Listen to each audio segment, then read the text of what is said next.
Good day. Welcome to another episode of the Audible Local Ledger Reads to the Blind podcast. You can get more information at audiblelocalledger.org. Stay tuned for today's reading. Hello, everyone. This is Carolyn reading to you from the Cape Cod Times on Wednesday, April 3rd. As always, we'll start today with the local weather. Today will be an increasingly windy day with rain in the afternoon. Highs will be 44 degrees. Tonight, lows will be 40 degrees. Winds will be becoming strong. There will be rain. Some of it will be heavy. Tomorrow, on Thursday, April 4th, we'll see highs of 47 degrees and lows of 37 degrees. It will be a cloudy day with wind and rain tapering off. Friday will also be a mostly cloudy and breezy day with perhaps a shower. Highs will be 46 degrees and lows 37 degrees. Saturday will also be variably cloudy with a shower in some places. Highs 43 degrees and lows 36 degrees. And finally, on Sunday, we will see some morning flurries with clouds and sun later in the day. It will be breezy. Highs of 44 degrees, lows of 37 degrees. And next, in other local news, we'll go to the lottery. The numbers game for yesterday, Tuesday, April 2nd, at the midday drawing were 9, 4, 3, 6. Again, that's 9, 4, 3, and 6. The numbers for the evening drawing for yesterday, Tuesday, April 2nd, were 4, 2, 1, 6. Again, that is 4, 2, 1, 6. The mass cash numbers for yesterday, Tuesday, April 2nd. Those numbers were 12, 13, 15, 17, and 26. The Mega Millions numbers for yesterday, Tuesday, April 2nd, were 10, 50, 56, 60, 66, with a bonus number of 19. And finally, the Lucky for Life numbers for yesterday, Tuesday, April 2nd. Those numbers were 6, 8, 17, 22, 31, the lucky ball of 13. If you played any of these games, we wish you the best of luck. And now we'll go to our local story on the front page of today's Cape Cod Times. That story is entitled, Dream Job?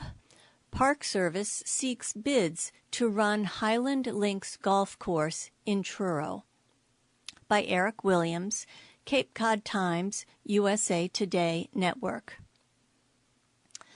The course is generally considered to be one of the oldest on the Cape. According to a Park Service historical account, the original design of the 1898 Highland Golf Links recalled the ancestral courses of the Scottish Highlands. Rolling landforms, views to the ocean, and naturally occurring hazards influenced the sighting of holes. In an email to the Cape Cod Times, Lindsay French, visual information specialist at the Cape Cod National Seashore, wrote that the current concessions contract is expiring and is being re-advertised by the Park Service. According to a release from the seashore, the new contract is expected to begin January 1st, 2025. In 2014, Johnson Golf Management Incorporated was awarded a 10-year contract by the Park Service to run Highland Links. Previously, the town of Truro had run the golf course for more than 50 years. Jason Laramie, business manager for Johnson Golf Management Incorporated, said the company plans to submit a proposal for the next concessions contract. Highland Links is a very historic and special place, and we are fortunate to have been stewards for the last 10 years, said Laramie. Despite the relatively short length of the course, Laramie said, Highland Links can be a challenging place to play because of strong winds, tall fescue, and clever design of the holes. It's not for the faint of heart, he said with a laugh. The Park Service is hosting a site visit at Highland Links on April 9th for those interested in running the course.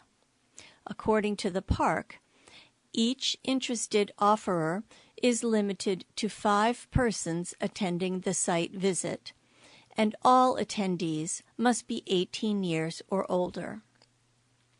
Interested parties should register for the site visit by April 5th, sending an email to Katie Trudeau at Kathleen-Trudeau@nps.gov. More information about the concessions opportunity is available at nps.gov/caco/learn/forward/news/index.htm. Our next local story is entitled Provincetown Voters OK Redo of Sports Field by Eric Williams, Cape Cod Times, USA Today Network. An $11.7 million plan to redevelop Mauda Field in Provincetown was approved by voters at Provincetown's annual town meeting on Monday night. The appropriation is contingent on a Proposition 2.5 debt exclusion vote at the 2024 annual town meeting on May 14th. Speaking from town meeting floor, resident Dennis Minsky said he initially had trouble coming to terms with the price tag, but ended up in favor of the project because of the benefits it offered. I love this town, and I want to believe in the future of this town, said Minsky, who seemed to indicate the improved sports field might help ramp up his fitness regime. I'm resolved to use the damn thing, he said. I just hope there are enough benches. According to the town, the, quote, debt exclusion override would add approximately $181 per year over 15 years to the median property tax bill. The town has applied for and expects to receive grants to offset some of this cost. The main design elements of the plan include a 400-meter track, regulation soccer and Little League fields, a skate park, shuffleboard and bocce courts, outdoor exercise equipment, pickleball and tennis courts, and a community plaza for gatherings. A park support building would house a concession stand and public restrooms. Voters reject Fire Department Charter Amendment article. Voters rejected a charter amendment article that would have changed the way a fire chief is appointed for the town. The article would have given the town manager the responsibility for appointing a fire chief. Currently, the town charter calls for the Board of Fire Engineers to elect a chief from its membership, a methodology that will stay in place. Residency requirements for police and fire chiefs.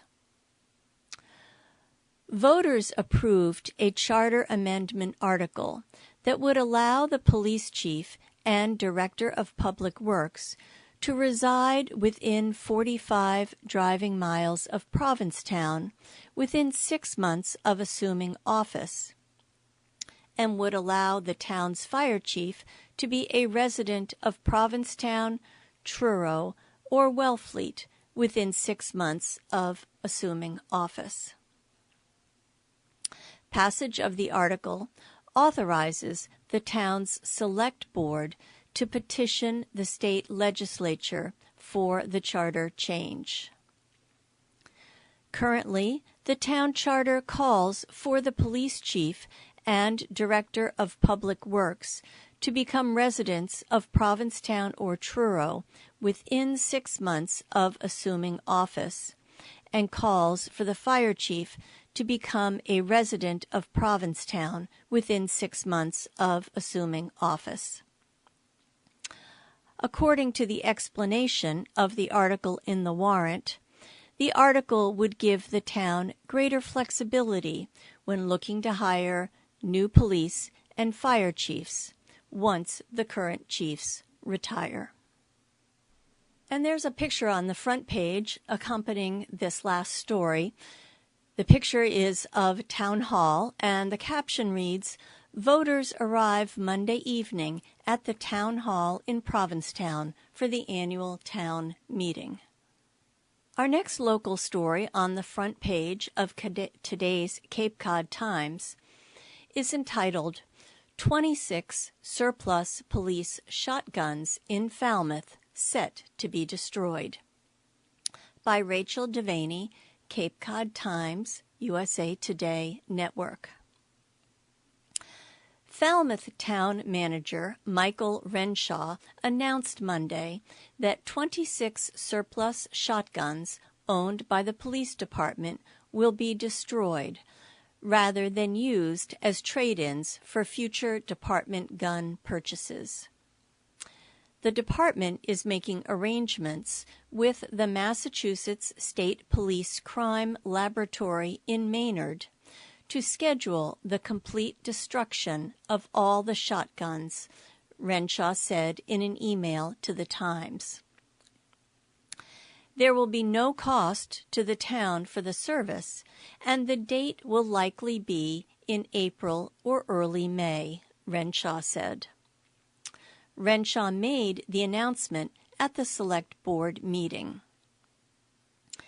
The decision comes after lengthy debate over the fate of police-issued 12-gauge surplus shotguns that the Falmouth Gun Safety Coalition wants to see destroyed. The coalition members worry the surplus weapons could undermine public safety if they end up on the streets. The town had initially said 33 police department surplus shotguns were to be disposed of. The figure 26 was discussed at a March 25th meeting and on Monday. As part of a deal to purchase new shotguns, the surplus guns could have a $4,100 trade-in value if they are sold back to Jurek Brothers, a police supply vendor in Greenfield. Town officials, including Renshaw and Police Chief Jeffrey Laurie, have been concerned about continued trade-in value losses if surplus weapons are destroyed. Laurie told the Times that roughly 100 police-issued handguns will also need to be replaced by July. Change in existing firearm disposal policy. At a March 25th Select Board meeting, Renshaw revealed changes to the existing firearm disposal policy. The policy now requires that the town establish and maintain a donation account that can offset costs associated with the destruction of surplus firearms. The new policy will be subject to all laws, bylaws, and regulations pertaining to the donation of gifts to the town. Town Council Maura O'Keefe said the policy, quote, isn't set in stone, end quote. This is new. This is unique. There is no case law on this, and there's no guidance from the IG's or Office of the Inspector General's office, said O'Keefe during the March 25th Select Board meeting. We are just trying to figure it out. 4 Select Board members voted in favor of the newly drafted policy. Select Board member Robert Mascali abstained from the vote. Should residents be financially responsible for gun destruction? In February 2022, Renshaw was directed by the Select Board to conduct research on whether a fund could be created to, quote, counterbalance or offset the trade-in value to a gun dealer, end quote. Since then, Renshaw spoke with Director of Finance Ed Centeo and Town Accountant Victoria Rose, asking for assessments and recommendations on effective accounting structures, he said. They both recommended creating a donation account, and the use of any funds donated would specifically be restricted to offsetting any financial loss to the town incurred because of surplus property, said Renshaw.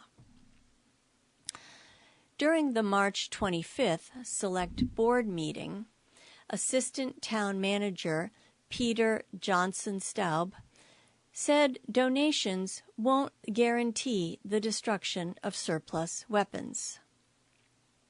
However, we can ensure that those funds will be used for no other purpose than to destroy weapons, he said. The coalition wants to see all surplus police weapons destroyed at no cost to Falmouth residents. Logan said there was no mention, no concern, no insistence of any contributions of money when the policy was originally passed at the May 2022 town meeting. During the March 25th meeting, Select Board member Anyale Scott Price wondered whether Renshaw would be required to report back to the Select Board on decisions surrounding surplus weapons. O'Keefe said the town manager's function is founded on principles of procurement and is based on language in the town charter. The Select Board has created this policy, but because of the charter, you have to give authority to the town manager to carry through, said O'Keefe. There are certain lines that can't be crossed, said Select Board member Douglas Brown.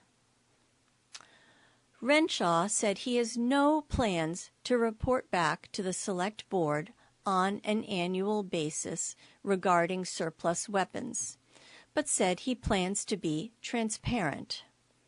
Within 30 days, he said, a posting will be added to the town website that reports fair market value for the surplus shotguns, he said. And now, to continue with other local news, we'll go to the Cape and Islands page. There's a picture at the top of the Cape and Islands page, which is entitled Sailing into History. The picture is of a large ship, and the caption reads, "The T.S. Kennedy sits at her home port at Massachusetts Maritime Academy in Buzzards Bay, still wearing the logo from its latest trip used by Texas A&M Maritime." The ship arrived back in Buzzards Bay after a 6-day voyage from Galveston, Texas. It is now getting ready for its last voyage for Massachusetts Maritime Academy, while work continues on the pier, getting ready for the arrival of the school's new training ship this summer. And the top local story on today's Cape and Islands page is entitled 3 Running So Far for Barnstable Regional Commission by Walker Armstrong, Cape Cod Times, USA Today Network. The Barnstable County Board of Regional Commissioners, made up of 3 elected officials, will hold elections for 2 seats this year. The primary election is September 3rd, and the general election is November 5th. The deadline to register to vote, update your voter registration, or change your party is 10 days before any election or town meeting. As of March 14th, the 2 incumbents running for the county commission seats are Democrat Mark Forrest of Yarmouth and Democrat Sheila Lyons of Wellfleet. Republican Ron Beatty of West Barnstable, a former county commissioner, has announced he's running as well. The 3rd seat of the Barnstable County Board of Regional Commissioners is up for re-election in 2026 and is currently held by Ronald Bergstrom. What were the issues in the last election? Seeing the county through the COVID-19 pandemic was a concern with voters in the 2020 County Commission race. So, too, was knowledge of Cape Cod, an ability to set and achieve goals, experience, knowledge of science and the region's environment, and fiscal conservatism. Water supply protection, wastewater planning, affordable housing, homelessness, addiction, and climate change were also among the issues mentioned by candidates. In the 2022 election, candidates campaigned on cost-effective government services, the threat to the Cape's environment and wastewater management, transparency and fiscal sanity, and improved cooperation with the Barnstable County Assembly of Delegates. What towns or areas does this seat cover? These seats are at large, covering all of Cape Cod. What does the person elected to this seat do? County commissioners oversee and supervise county departments and county services, also managing the county budget and allocating funds to various Cape towns. How much does it pay? The annual salary is $15,000. How often re-elected? Each seat is up for re-election every 4 years. Who are the incumbents? Mark Forrest and Sheila Lyons are the incumbents in the 2024 race. So far, who has filed papers to run for the job or seek re-election? How much money do they have in their campaign so far? As of March 14th, Mark Forrest, Sheila Lyons, and Ron Beatty have all said they are running for the Barnstable County Board of Regional Commissioners seats. According to the State Office of Campaign Finance, Forrest has $1,565.91 in his campaign. Lyons has $7,700.27 in her campaign, and Beatty has $20 in his campaign. The next local story on the Cape and Islands page is entitled Zoning Leniency Obligation Raised for Proposed Family Shelter by Zain Razak, Cape Cod Times, USA Today Network. The Planning Board will hear more about the Housing Assistance Corporation proposal to turn the former South Dennis healthcare facility at 1 Love Lane into a family transition shelter on May 6th. The board decided to continue the matter until that date after a Monday night meeting at Town Hall. The housing agency wants to use the 57,000 square foot site to house up to 79 families, consolidating its 3 family shelters in Barnstable, Falmouth, and Bourne. The redevelopment of the South Dennis property is part of the agency's multi-year strategic plan to address housing insecurity across the region, according to the nonprofit.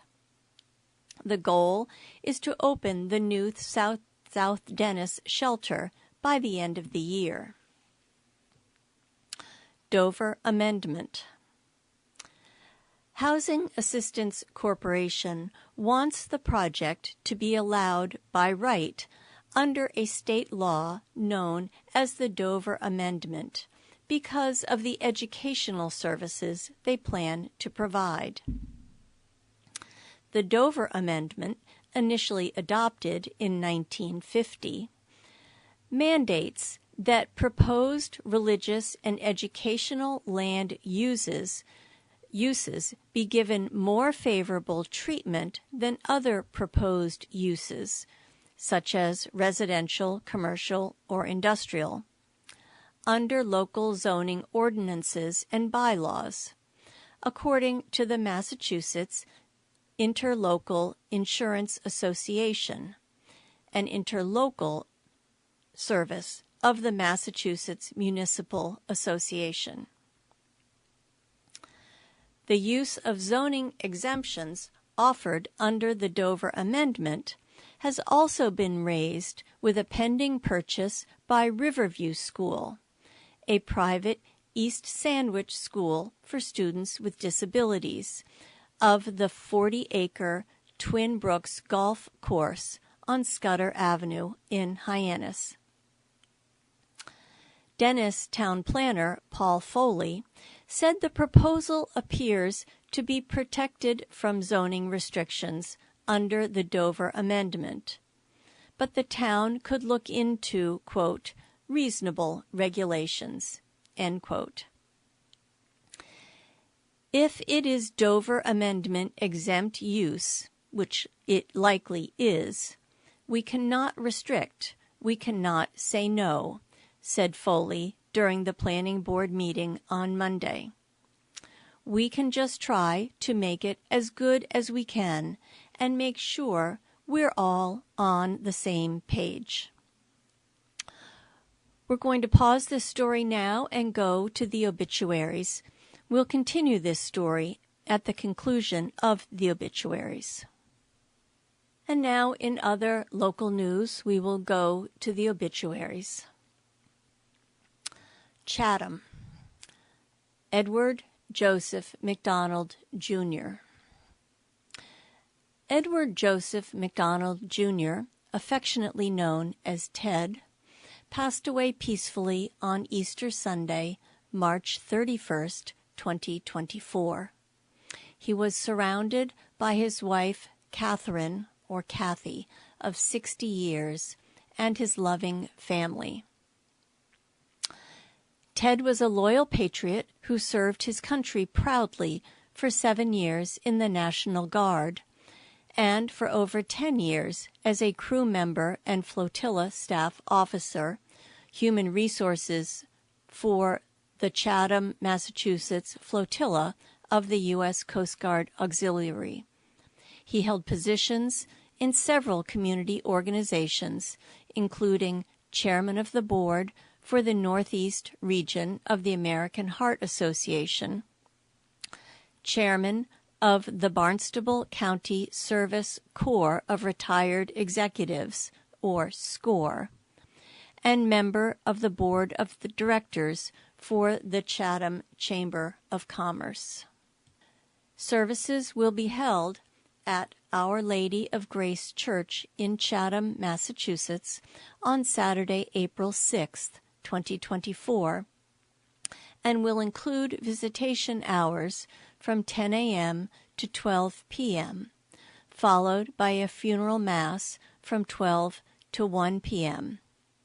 In place of flowers, donations can be made in Ted's honor to the U.S. Coast Guard 36500 Restoration Program at www.orleanshistoricalsociety.org/CG 36500-lifeboat-house-project, or the American Heart Association at www.heart.org, and the Alzheimer's Association, www.alz.org. For online condolences, please visit www.nickersonfunerals.com. Ronald H. Erickson, of Longmeadow. Ronald H. Erickson of Longmeadow, formerly of Wilbraham, passed away on March 24, 2024. Beloved husband of the late Marilyn A. Peck. Relatives and friends are invited to attend his funeral Thursday, April 4th at 10 a.m. at the United Church of Christ, 496 Main Street, Medfield. Interment in Woodland Dell Cemetery, Wilbraham, at 2:30 p.m. In lieu of flowers, donations to the Alzheimer's Association of Massachusetts would be appreciated. For obituary and guest book, please visit www.folsomfuneral.com. There's also one death notice in today's Cape Cod Times. Donald E. Reynolds, age 82, of Harwichport, Massachusetts, passed away March 23, 2024. The service location is Doan, Beale, and Ames. The service time is May 4th at 1 p.m. And now we'll continue the story that we were reading prior to the obituaries. That story is entitled Zoning Leniency Obligation for Raised for Proposed Family Shelter. The team behind the proposal said it believes it already has approval under the Dover Amendment from the Town Building Commissioner. Foley said Town Council's advice was that the proposal is, quote, likely, end quote, exempt. What is the education component? Attorney Peter Freeman, representing Housing Assistance Corporation, said the shelter will focus on serving families, mostly single mothers with infants and children.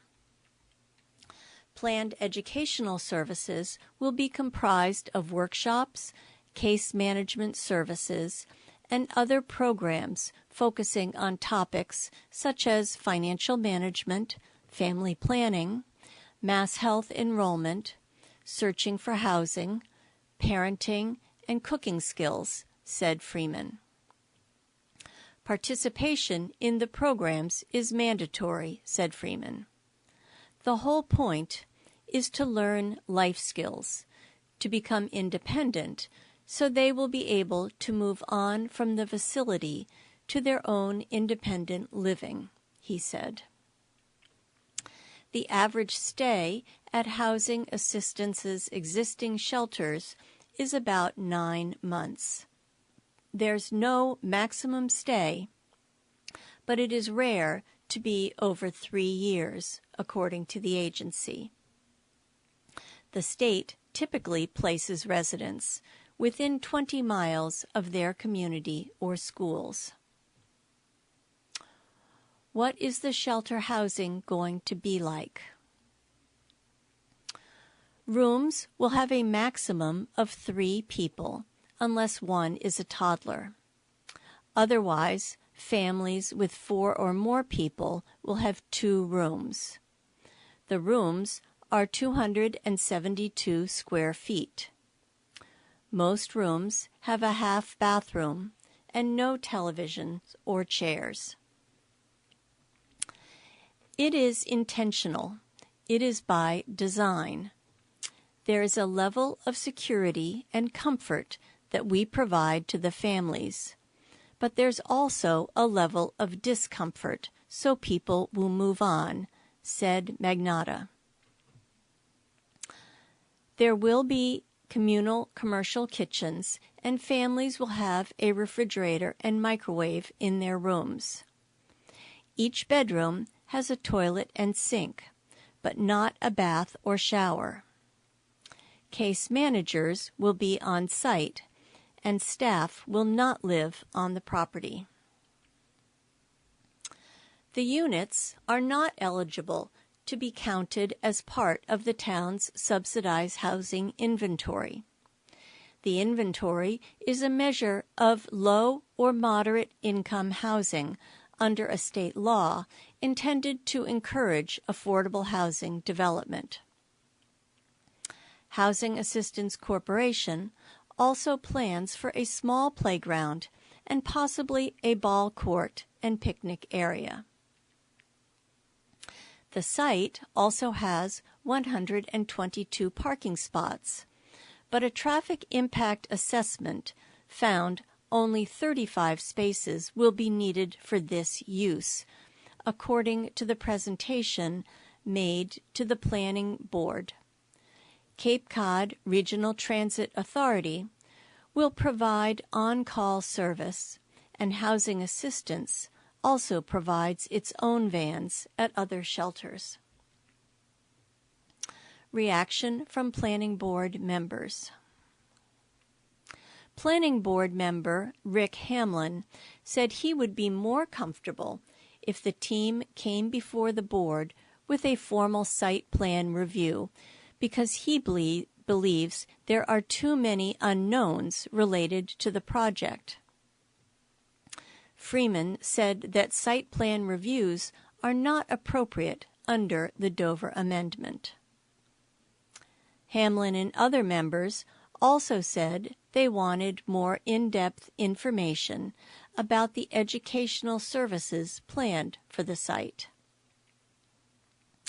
The crux of the Dover Amendment, before we can even get to our purview, is providing to us the educational and religious components, and we have not been provided that.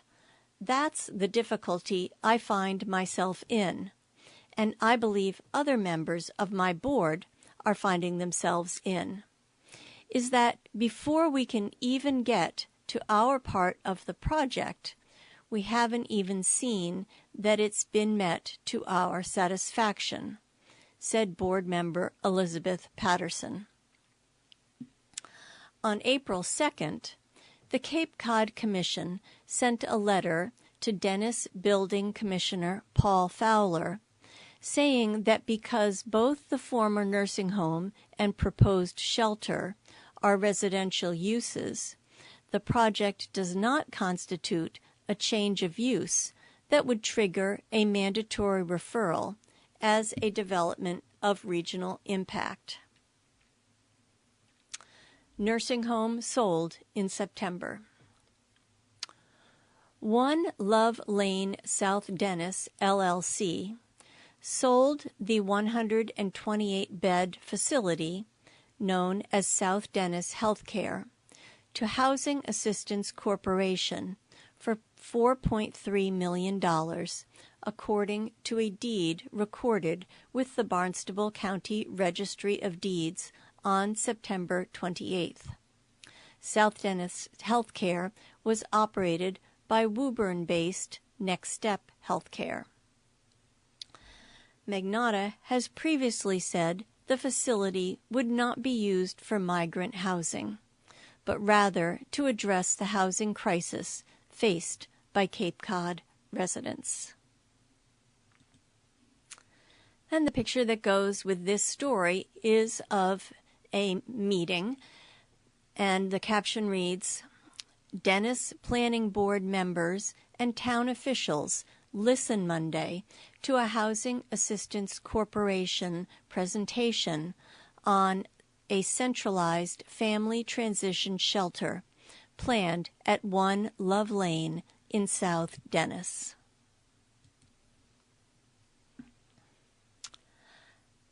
And next we'll go to a Massachusetts state story that is on the front page of today's Cape Cod Times.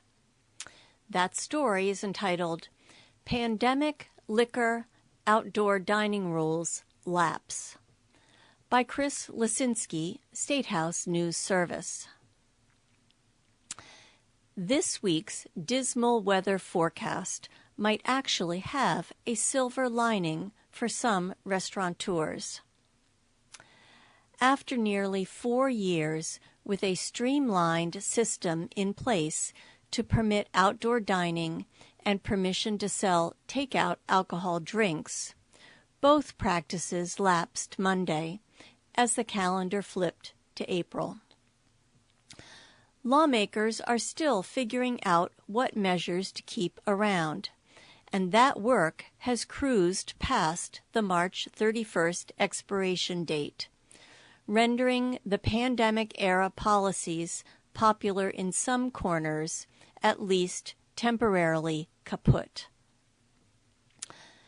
The sluggish legislative pace leaves some restaurants who were able to seat diners outside on Sunday unable to do so Monday, and Bay Staters of all stripes no longer able to pick up a pre-made mixed drink from their favorite neighborhood watering hole like they might have over the weekend, according to Massachusetts Restaurant Association President Steve Clark. Thankfully, this week, the weather doesn't look great, Clark said. I think the conversations will be a little more urgent from our perspective if it was an 80-degree day or if we were going to have a bunch of really nice days. But the fact that the weather this week is not going to be great, people that need it aren't going to be screaming for outdoor dining. The outdoor dining change, first implemented in an executive order from former Governor Charlie Baker and later enacted in state law, simplified the process for cities and towns to approve where alcohol and food can be served outside the licensed premises. Without the language on the books, restaurateurs face the longer, more traditional licensing process to get permission to expand outdoors, which involves the municipality and the Alcoholic Beverages Control Commission. Many restaurants already went through the effort of securing permanent authorization for their expanded outdoor dining, Clark said. But those who did not will lose the ability without additional legislative action. He added that, quote, less than a majority, but more than a subset, end quote, of restaurants will be affected. Although his members are hopeful the outdoor dining reforms and take-out drinks will soon return, Clark said he does not sense much frustration aimed at Beacon Hill among the industry. I think most restaurants are just saying, hey, I just need to know the landscape that I need to operate under. What is legal? What is not? I don't want to put myself in a situation where I'm committing a violation, Clark said. We need clarity of what the law is. We sell a regulated product, and we need to know what the regulations are. The House and Senate are both on board with making the outdoor dining licensing reforms permanent. Where they differ is on takeaway alcohol and the emergency family shelter reforms that headline the bills in question. In the House, representatives voted in favor of a spending bill that would make takeout drinks permanent, while senators left the topic untouched, effectively signaling they would prefer to let it expire. Senator Jake Oliveira of Ludlow filed an amendment that would have added permanent authorization for the pandemic-era program, but he withdrew the proposal without debate or seeking a vote. The Massachusetts Package Store Association has been vocally campaigning against the takeout drinks policy, alleging that it has morphed from a way to relieve pressure early in the public health emergency into a threat to retail sales with few guardrails. Rob Mellion, the group's executive director, said Monday that his group is most concerned about the sale of large quantities of alcohol to go, especially by distilleries and breweries. We're talking about $400, $500 worth of alcohol in one order. That's what the stores have a problem with, Mellion said. It's not a Mai Tai and a pizza that has stores upset. And when I say stores, it's not just liquor stores. I'm tired of that soundbite of the Restaurant Association because it's false. It's the independent markets. It's the convenience stores. It's the package stores. It's all of them. The entire retail tier is upset about it. Mellion thanked senators for declining to take up another extension or permanent authorization for takeout drinks, suggesting that the chamber, quote, opened up doors that we could actually inject some reason, end quote. We are open to compromise.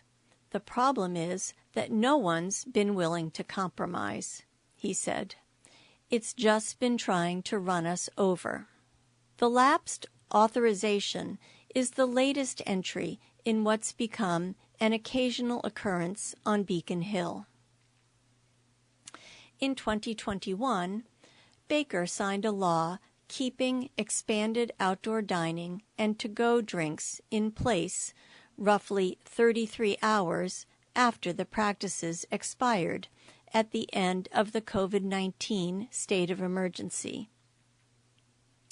The legislature has also been slow to extend authorization for horse racing and simulcasting, at times rendering the industry temporarily illegal. A conference committee tasked with crafting a final shelter and pandemic policies bill convened its first meeting Monday, where lawmakers quickly moved to continue their deliberations behind closed doors. We have some obviously important pieces in there that are of immediate need, and I know we share a desire to see this get to the governor's desk as soon as we can, said House Ways and Means Committee Chair Aaron Miklovitz. Until they reach agreement and get Governor Maura Healey to sign off on the final product, restaurants and alcohol sellers will return to the pre-pandemic status quo. Healey also endorsed permanently enshrining the ability for bars, restaurants, and other establishments to sell beer, wine, and cocktails to go, including a similar proposal in a municipal reform bill she filed in January. It's up to the legislature now, Healey said Monday when asked for her opinion on takeout drinks. I know they're in conference now, so we'll see what comes out of it, and I'll review what gets to my desk. I've supported it generally, but I know there's a difference of opinion on it, so I think that's up to the policymakers to sort out, she added. And now we'll go to a story related to the economy. That story is entitled, Study. Inflation Sends Retirement Forecasts Soaring, by Medora Lee, USA Today. Inflation has crept into every part of Americans' lives, including how much they now think they need to retire comfortably. A record $1.46 million, a study released on Tuesday said.